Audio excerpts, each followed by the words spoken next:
பூசிக்கிட்டு சரக்கோளு ஏந்திக்கிட்டு சாயங்களை பூசிக்கிட்டு சபரிமலை பயணம் தானப்பா சாமி வழித்துணையா வந்து சேரப்பா சாமி சபரிமலை பயணம் தானப்பா சாமி வழித்துணையா வந்து சேரப்பா பச்சிலைய கட்டிக்கிட்டு மேளத்தாளம் கூட்டிக்கிட்டு சிந்தகத்தம் ஆடிக்கிட்டு சாஸ்தாவன வணங்கி புட்டு காந்தமல ஜோதியானவா எங்க காவலாக வந்து சேரப்பா ஐயப்பா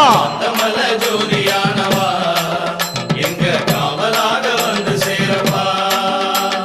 சன்னதியில் கட்டுங்கட்டி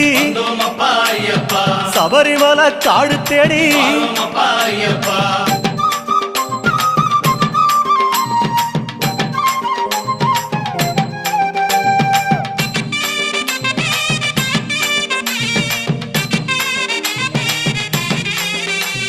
பெருவழிதான் திறந்திருக்க குருசாமி